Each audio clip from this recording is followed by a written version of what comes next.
మోకాళ్ల మరియు నడుము నొప్పులకు చిన్న ఇంజెక్షన్ ద్వారా పరిష్కారం. డాక్టర్ ప్రకాష్ గుడిపూడి 18 సంవత్సరాల అనుభవం. సంప్రదించండి elite spine and pain management centre, Manikonda, Hyderabad.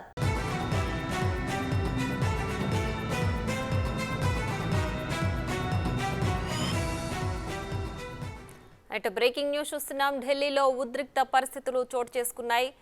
చలో ఢిల్లీ కార్యక్రమానికి రైతులు పిలుపునిచ్చారు. ఈ నేపథ్యంలో రైతులపై టియర్ గ్యాస్ ప్రయోగించారు పోలీసులు. కేంద్రంతో జరిపిన చర్చల్లో విఫలం కావడంతో రైతులు చలో ఢిల్లీ కార్యక్రమానికి పిలుపునిచ్చారు, నిరసన తెలియజేస్తున్నారు. ఈ నిరసన నేపథ్యంలో పోలీసులు రైతులపై టియర్ గ్యాస్ ప్రయోగించినట్లుగా కూడా తెలుస్తోంది.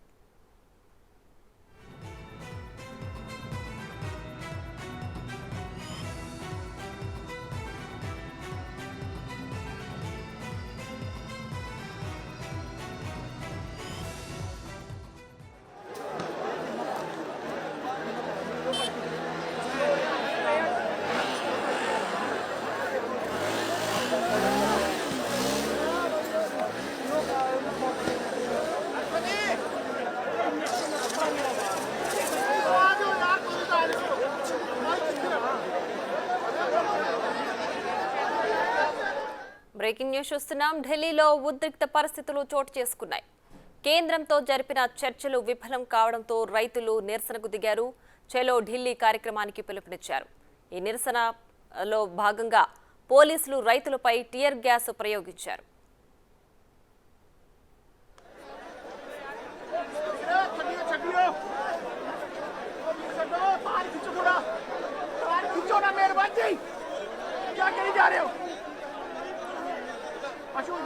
इधर आ जा, पीछे आ जा।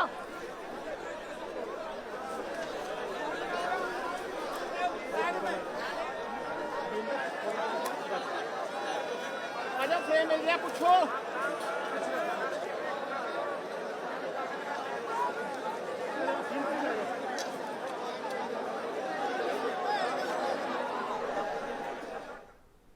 ఢిల్లీలో ఉద్రిక్త పరిస్థితులు చోటు చేసుకున్నాయి.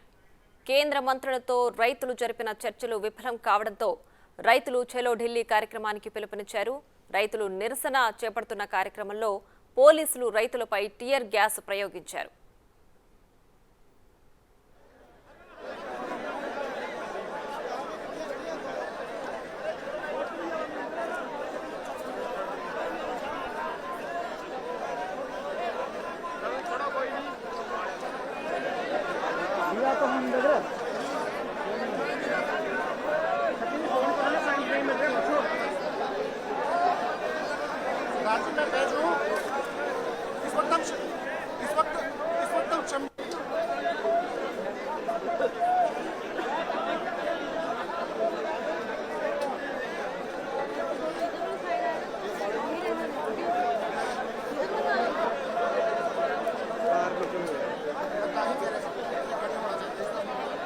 पता थोड़ी देर तक चलनी चलता हूँ तो फिर भी नीचे ही आप खड़े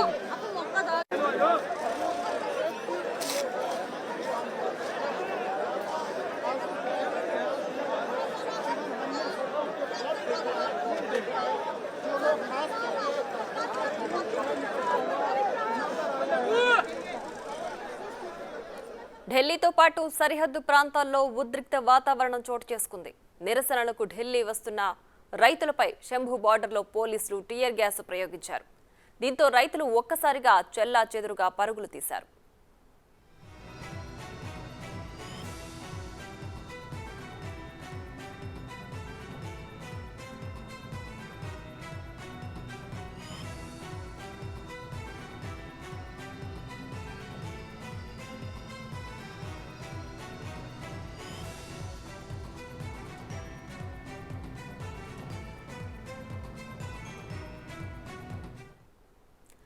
ఇదే అంశానికి సంబంధించి మరింత సమాచారం మా ప్రతినిధి శివ ఢిల్లీ నుంచి లైవ్ లో అందించడానికి సిద్ధంగా ఉన్నారు. శివ, చెప్పండి, చలో ఢిల్లీ కార్యక్రమాన్ని చేపడుతున్న రైతులపై పోలీసులు టియర్ గ్యాస్ ప్రయోగించినట్లు తెలుస్తోంది. పూర్తి డీటెయిల్స్ ఏంటి? రైట్ ప్రియాంక, నిన్న కేంద్ర మంత్రులతో చర్చలు విఫలమైన నేపథ్యంలో ఇటు రైతు సంఘాల నేతలు ఈరోజు ఉదయం 10 గంటలకు పంజాబ్, హర్యానా, ఉత్తరప్రదేశ్ నుంచి ట్రాక్టర్ల ద్వారా వారు ఢిల్లీకి పయనమయ్యారు. చెల్లో ఢిల్లీ పిలుపునిచ్చిన నేపథ్యంలో 200 ప్రజా సంఘాల నేతలు 20,000 మందికి పైగా రైతులందరూ కూడా చెలో ఢిల్లీకి పిలుపునిచ్చిన నేపథ్యంలో ఢిల్లీని ముట్టడించేందుకు ఉదయం 10 గంటలకు బయలుదేరారు. దీనిలో భాగంగా అక్కడ పంజాబ్లో ఉద్రిక్త వాతావరణం నెలకొంది. ట్రాక్టర్లలో వస్తున్న సందర్భంలో అక్కడ ఇటు పంజాబ్ హర్యానా మధ్య బోర్డర్లో అంబాలా, మరోవైపు ఇటు ఢిల్లీలోని సింగ్ బోర్డర్లో అంటే ఇటు హర్యానాకు దగ్గరలో ఉన్న సింగ్ బోర్డర్లో కూడా ఉద్రిక్త వాతావరణం నెలకొంది. బాష్పవాయు గోళాలను ప్రయోగించడం ద్వారా అక్కడ పొగ వ్యాపించడం ద్వారా మొత్తం రైతాంగం అక్కడి నుంచి కాలినడకన వచ్చేవారు కానీ ట్రాక్టర్లో వచ్చేవారు కానీ అనేక ఇబ్బందులు ఎదుర్కొన్న పరిస్థితి నెలకొంది. అంటే ముందుగా పర్మిషన్ లేదని చెప్పి కేంద్రం చెప్పినప్పటికీ కూడా రైతులు సమస్యలు పరిష్కరించే వరకు మేము నిరసన బాట పడతాం, నిరసన తెలియజేస్తామంటూ కూడా రైతు సంఘాల నాయకులు కానీ ఇటు రైతులు కానీ తెలియజేస్తున్నారు. అంటే రైతులకు కనీస మద్దతు ధర ప్రకటించాలి. మరోవైపు ఏదైతే స్వామినాథన్ కమిషన్ సిఫారసులు ఏవైతే ఉన్నాయో పెన్షన్ రైతులకు రైతు కూలీలకు పెన్షన్ ఇవ్వాలనేది ప్రధానంగా వారు డిమాండ్ చేస్తున్నారు. మరోవైపు ఇటు అంటే నిన్న జరిగిన సమావేశంలో కొన్ని ఏకాభిప్రాయం కుదిరినప్పటికీ మరికొన్ని అక్కడ చర్చలు అనేది విఫలమయ్యాయి. ఈ నేపథ్యంలోనే గత రాత్రి అర్ధరాత్రి వరకు కూడా ఈ సమావేశాలు జరిగాయి. ఈ సమావేశంలో కేంద్ర మంత్రులు పీయూష్ గోయల్ కానీ ఇతర కేంద్ర మంత్రులు పాల్గొని ఈ చర్చలు అయితే జరిపారు. కానీ కొంచెం వారిని ఒప్పించే ప్రయత్నం చేసినప్పటికీ మాత్రం రైతులు మాత్రం వెనుకడుగు వేయకుండా కనీస మద్దతు ధర అనేది కంపల్సరీ ఉండాలి, స్వామినాథన్ సిఫారసులు అనేవి అమలు చేయాలి. ఈ ఏవైతే రీసెంట్గా 2021లో జరిగిన ఈ అల్లర్లలో ఆ సందర్భంలో హకీం బోర్డర్లు ఎవరైతే చనిపోయారో దానికి సంబంధించి వారికి నష్టపరిహారం ప్రకటించాలి. మరోవైపు వారిపై ఏవైతే కేసులు నమోదు చేశారో 2021లో ఆ కేసులను ఎత్తివేయాలి. ఈ రెండింటికైతే కేంద్ర ప్రభుత్వం ఒప్పుకుంది కానీ కనీస మద్దతు ధరకు మాత్రం కేంద్రం అంగీకరించలేదు, స్వామినాథన్ సిఫారసులకు అంగీకరించలేదు. మరోవైపు ఈ నకిలీ విత్తనాలు రసాయనాల వాడకం అనే దానిపై కూడా ఒక చట్టం తీసుకురావాలి, కఠిన ఆంక్షలు విధించాలని చెప్పి కూడా రైతాంగం కోరింది. దానికి సంబంధించి కూడా చర్చలు కొనసాగుతున్నాయి. కానీ కనీస మద్దతు ధర అనేది ఎంఎస్ మినిమం సపోర్టింగ్ ప్రైస్ మాత్రం దానికి సంబంధించి ఎటువంటి నిర్ణయం తీసుకోలేదు కేంద్ర ప్రభుత్వం. ఈ నేపథ్యంలోనే మొత్తం దేశవ్యాప్తంగా చెలో ఢిల్లీకి పిలుపునిచ్చారు. దానిలో భాగంగానే మరి ముఖ్యంగా అంటే ఢిల్లీకి అతి సమీపంలో ఉన్న హర్యానా, పంజాబ్, యూపీ ఈ 3 రాష్ట్రాల నుంచి ఎక్కువగా రైతాంగం ఢిల్లీని ముట్టడించేందుకు పిలుపునిచ్చారు. దానిలో భాగంగా ట్రాక్టర్ల ద్వారా వారందరూ కూడా ఢిల్లీ బయలుదేరారు. వీరిని ఢిల్లీ రాకుండా అక్కడ హర్యానా బోర్డర్లోనే అక్కడి నుంచి కట్టడి చేయడం వల్ల అక్కడి నుంచి ఢిల్లీ రావాలంటే చాలా దూరం ఉంటుంది. కాబట్టి అక్కడనే కంటైనర్లు, బుల్డోజర్లు, ముళ్ళ కంచెలు, ఎత్తైన బారికేడ్లు మనం ఇక్కడ చూస్తున్నాం. ఈ బారికేడ్స్ ఏవైతే ఉన్నాయో ఈ బారికేడ్స్కు మరొక 1 ఫీట్ అనేది ఎక్కువగా ఈ ముళ్ళ కంచెను ఏర్పాటు చేయడం ద్వారా వీటిని జంప్ చేయకుండా ఉండే విధంగా, అంటే వీటిని జంప్ చేయడమే చాలా ఇబ్బందికర వాతావరణం, ఇబ్బందిగా ఉంటుంది. కానీ వీటిపైన మరలో ఒక 1 ఫీట్ ముళ్ళ కంచెను ఏర్పాటు చేయడం ద్వారా జంప్ చేయడానికి ఇబ్బందికరంగా ఉంటుంది. కాబట్టి వీటితో పాటు సిమెంట్ దిమ్మలను, కంటైనర్లను, టిప్పర్ వ్యాన్లు ఏవైతే ఉన్నాయో ఆ టిప్పర్లు కూడా ఎక్కి దాటకుండా ఉండే విధంగా కూడా టిప్పర్లను ఏర్పాటు చేశారు. మళ్ళీ బుల్డోజర్ను, క్రేన్లు కూడా అంటే ఆ క్రేన్లు ఏర్పాటు చేసి మరోవైపు వాహనాలు రాకుండా అంటే ఇటు పంజాబ్లో పెద్ద ట్రాక్టర్స్ ఉంటాయి, అంటే రోడ్డుకి అడ్డంగా సిమెంట్ దిమ్మలను ఏర్పాటు చేశారు.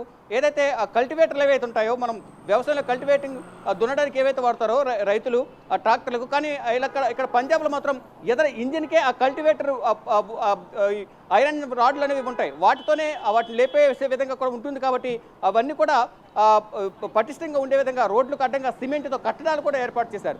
పెద్ద సిమెంట్ దిమ్మలను ఏర్పాటు చేసి ఆ కట్టడాలను ఏర్పాటు చేశారు. ఇటువంటి కట్టుదిట్టమైన భద్రతలు ఏర్పాటు చేసినప్పటికీ కూడా వారి సమస్యను పరిష్కరించే వరకు కూడా వెనకడుగు వేసేది లేదు అంటూ కూడా రైతాంగం అంతా కూడా కేంద్రంపై అంటే ఆరోపణలు చేస్తున్నారు, విమర్శిస్తున్నారు. అంటే కనీస మద్దతు ధర అనేది కల్పించాలి, రైతుల సమస్యలు పరిష్కరించాలనేది ప్రధానంగా రైతాంగ నాయకులు కానీ, రైతు సంఘాల నాయకులు కానీ, రైతులు కానీ డిమాండ్ చేస్తున్నారు. కానీ కేంద్ర ప్రభుత్వం మాత్రం రైతుల సమస్యలు పరిష్కరించడం లేదనేది ప్రధానంగా వారందరూ డిమాండ్ చేస్తున్నారు. తమ సమస్యలు పరిష్కరించే వరకు కూడా మేము వెనుకడుగు వేయమంటున్నారు. దీనిలో భాగంగా రైతులను అడ్డుకునేందుకు బారికేడ్లు ఏర్పాటు చేయడం, రకరకాల ప్రయత్నాలు చేస్తున్నారు. మరోపు టియర్ గ్యాస్ కానీ బాష్పవాయు గోళాలను ప్రయోగించడం ద్వారా దాని నుంచి వెలువడే దుర్గంధం అనేది కళ్ళు మంటపట్టడం కానీ, దగ్గు రావడం కానీ, ముక్కు మండడం కానీ ఇవన్నీ జరుగుతూ ఉంటాయి. అంటే కనీసం ఆ బాష్పవాయు గోళాలు ప్రయోగించిన సందర్భంలో ఎదుటి వ్యక్తి ఎవరున్నారనేది కూడా ఆ పొగ కమ్మడం వల్ల ఎదుటి వ్యక్తి కనిపించరు, వాహనాలు రాకపోకలు అనేవి ఉండదు. ఈ నేపథ్యంలోనే అటువంటి బాష్పవాయు గోళాలను అంటే ప్రజలు చెప్పిన మాట విననప్పుడు ప్రభుత్వాలు ఇటువంటి బాష్పవాయు గోళాలు కానీ వాటర్ క్యానన్స్ ప్రయోగించడం ద్వారా ప్రజలను అక్కడి నుంచి చెల్లాచెదురు చేయడానికి, చెదరగొట్టడానికి ప్రభుత్వాలు ఇటువంటి ప్రయత్నాలు చేస్తాయి. దానిలో భాగంగా గతంలో కూడా అనేక సందర్భాల్లో ఇటువంటి బాష్పవాయు గోళాలను ప్రయోగిస్తున్నారు. ఒకానొక సందర్భంలో ఆ బాష్పవాయు గోళాలు తగలడం వల్ల కూడా ఇబ్బందికర వాతావరణం ఏర్పడుతుంది. ఎవరైనా అనారోగ్య సమస్యలు ఉన్నవారు ఆ బాష్పవాయు గోళాలు ప్రయోగించడం శ్వాస అంటే తీసుకోవడంలో కూడా ఇబ్బందికర వాతావరణం అనేది బాష్పగోళ వాయువులు ప్రయోగించే సందర్భంలో ఏర్పడుతుంది. మొత్తంగా చూసుకుంటే ఇటు పంజాబ్లో మాత్రం పంజాబ్లోని అంబాలా కానీ ఇటు సింగ్ బోర్డర్లో కానీ ఉద్రిక్తకర వాతావరణం అయితే ప్రజెంట్ కొనసాగుతుంది. పోలీసులు పటిష్టమైన భద్రతను ఏర్పాటు చేశారు. భద్రతను దాటి ఢిల్లీలోకి ప్రవేశించడానికి రైతులు మాత్రం విశ్వ ప్రయత్నాలు చేస్తున్నారు. రైతుల ప్రయత్నాలు తిప్పికొట్టేందుకు ఇటు కేంద్ర ప్రభుత్వం, పారామిలిటరీ బలగాలు, కేంద్ర బలగాలు, సిఆర్పీఎఫ్ పోలీసులతో కూడా కట్టుదిట్టమైన భద్రతను ఏర్పాటు చేసి ఎక్కడికక్కడ రైతులు అడ్డుకునే ప్రయత్నం అయితే చేస్తున్నారు. ప్రజెంట్ అయితే ఉద్రిక్త వాతావరణం అయితే పంజాబ్లోని అంబాలాలో కానీ ఇటు హర్యానాలోని సింగ్ బోర్డర్, అంటే అక్కడ పంజాబ్ నుంచి ఢిల్లీలోకి రావాలంటే ముందు హర్యానాను క్రాస్ అయి రావాలి, హర్యానా దాటి రావాలి. తర్వాత ఢిల్లీలోని గాజీపూర్ బోర్డర్ కానీ ఇటు ఇతర బోర్డర్లన్నీ దాటి కూడా ఢిల్లీకి కూడా రావాల్సి ఉంటుంది. రైట్. అలాగే రైతులపై ప్రభుత్వం ఇప్పుడు టియర్ గ్యాస్ ప్రయోగించింది కదా, అంటే వాళ్ళు మద్దతు ధరకి ఒప్పుకోనట్టుగానే వాళ్ళ నుంచి వాళ్ళ రియాక్షన్ చూపిస్తున్నారు. సో ఇప్పుడు రైతులు నిరసనని వెనక్కి తీసుకునే అవకాశాలు ఉన్నాయా? డెఫినెట్గా లేదని చెప్పుకోవచ్చు. అంటే వారన్నిటికీ తెగించే ప్రభుత్వంపై వ్యతిరేకత వ్యక్తం చేసేందుకు, ప్రభుత్వంపై ఒత్తిడి పెంచేందుకు ఢిల్లీకి చెలో ఢిల్లీ పిలుపునిచ్చారు. దానిలో భాగంగానే ప్రభుత్వం అంటే ఇండైరెక్ట్గా ఒకవైపు చర్చలకు పిలిచి మరోవైపు ఇక్కడ అన్ని ఏర్పాట్లు చేస్తోంది. అంటే వారు ఒకవేళ చర్చలు విఫలమైతే ఢిల్లీలోకి ప్రవేశించాలంటే ఎటువంటి చర్యలు తీసుకోవాలి, ఎటువంటి కట్టుదిట్టమైన భద్రతను ఏర్పాటు చేయాలి. దానిలో భాగంగా ప్రతి చోట కూడా ఇంతకుముందు చెప్పినట్లుగా సిమెంట్ దెబ్బలను ఏర్పాటు చేయడం, బారికేట్లను ఉన్న హైట్ కన్నా మరొక 1.5 ఫీట్ పెంచడం, ఆ పైన ముళ్ళకంచెను ఏర్పాటు చేయడం, మరియు రోడ్డు కట్టంగా సిమెంట్ కట్టడాలు కట్టడం. అంటే ట్రాక్టర్లు అనేవి చాలా పంజాబ్లో పెద్ద పెద్ద ట్రాక్టర్లు ఉంటాయి. అంటే ఇటు సౌత్ సైడ్ ఉన్నట్లు చిన్న ట్రాక్టర్లు కాకుండా అక్కడ పెద్ద ట్రాక్టర్లు ఉంటాయి. ఏదైనా ఇంజిన్కే అవి కల్టివేటర్లు ఉంటాయి. కల్టివేటర్తో ఏవైనా రోడ్డుకున్న సిమెంట్ దిమ్మలు కూడా అంటే ఎత్తివేసే విధంగా కూడా అక్కడ ట్రాక్టర్లు అనేవి నిర్మాణం అనేది ఉంటుంది. ఈ నేపథ్యంలోనే బలమైన కట్టడాలు, అటువంటి ట్రాక్టర్ల నుంచి దాడి నుంచి ఎదుర్కోవాలంటే బలమైన కట్టడాలు చేయాలి. కాబట్టి ఏదైతే రోడ్డుకు డివైడర్గా ఏదో సిమెంట్ దిమ్మలు ఉంటాయి, అటువైపు ఇటువైపు సిమెంట్ దిమ్మలు వేసి మధ్యలో సిమెంట్ వేసి ఆ గ్యాప్లు కూడా సిమెంట్ కట్టడాలు వేసి దానిపైన మళ్ళీ ముళ్ళకంచెలు వేస్తున్నారు. అంటే ఎక్కడ కూడా రైతులు అనేవారు ఢిల్లీలోకి రాకుండా, చెలో ఢిల్లీకి పిలుపునిచ్చిన నేపథ్యంలో ఢిల్లీలోకి రాకుండా కట్టుదిట్టమైన చర్యలు అయితే కేంద్ర ప్రభుత్వం తీసుకుంటుంది. దానిలో భాగంగానే ఎక్కడికక్కడ బోర్డర్స్లో భద్రతను ఏర్పాటు చేసి, బారికేడ్లను ఏర్పాటు చేసి, కంటైనర్ను కూడా ఏర్పాటు చేసి రైతులు ఢిల్లీలోకి రాకుండా పంజాబ్ నుంచి హర్యానా నుంచి ఢిల్లీలోకి రావాలి. కాబట్టి వారిని పంజాబ్ హర్యానా బోర్డర్లోనే ఆపేసే విధంగా కూడా అక్కడ టియర్ గ్యాస్ ప్రయోగిస్తున్నారు. బాష్పవాయువులు ప్రయోగించడం వల్ల అక్కడ రైతులు ఎవరైతే నిరసన కార్యక్రమంలో పాల్గొంటున్నారో వారందరూ కూడా అనారోగ్య సమస్యల్లో ఇబ్బంది పడుతున్నట్లుగా కూడా మనకు తెలుస్తోంది అక్కడ ఉన్న దృశ్యాలను చూస్తే. Priya. Right Shiva, thanks for the updates.